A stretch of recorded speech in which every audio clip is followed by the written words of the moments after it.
በጌታ በኢየሱስ ክርስቶስ ስም ጸጋና ሰላም በዓለም ዙሪያ ሁሉ ላላችሁ ወገኖቼ ይድረሳችሁ። ዛሬ አጭር ሐሳብ ይዤ ከፊታችሁ ቀርቤያለሁ። እግዚአብሔር በአስደናቂ ፍቅር ይወዳችኋል። መጽሐፍ ቅዱስ በዮሐንስ ወንጌል ምዕራፍ 13 ቁጥር 1 ላይ ጌታ ኢየሱስ ክርስቶስ በዚህ ዓለም በነበረ ጊዜ ከመሄዱ በፊት በዚህ ዓለም የነበሩ ወገኖቹን አንድ ጊዜ የወደዳቸውን እስከ መጨረሻ ወደዳቸው ይላል። እግዚአብሔር አምላክ የሚወዳችሁ ፍቅር በማይለወጥ ዘላለማዊ ፍቅር፣ በማይቀያየር ዘላለማዊ ፍቅር ነው። የሰው ፍቅር ይለወጣል። በምድር ላይ ያሉ ከፀሐይ በታች ያሉ ልዩ ልዩ ፍቅሮች በተለያየ አይነት መልኩ ይለዋወጣል። እግዚአብሔር ግን እኛን የወደደን ፍቅር የማይለዋወጥ እንደገናም ደግሞ ዘላለማዊ የሆነ ፍቅር ነው። በዛ ፍቅር ውስጥ ደግሞ የዘላለም ሕይወት ተሰጥቶናል። በዛ ፍቅር ውስጥ ዘላለማዊ ልጅነት ተሰጥቶናል። የወደዳቸው ግን የሚወዱትን አይደለም፣ ጠላቶቹ የነበሩትን፣ አመፀኞች የነበሩትን፣ ኃጢአተኞች የነበሩትን፣ ተጥለው የነበሩትን ነው የወደደው። ስለዚህ በማንኛውም አይነት ሁኔታ ውስጥ ያላችሁ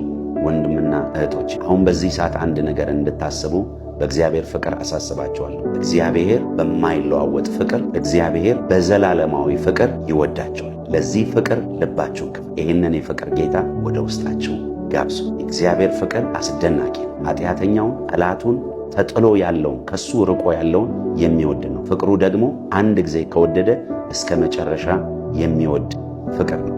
ወደዚህ የእግዚአብሔር ፍቅር ሁላችሁንም ጋብዣችኋለሁ።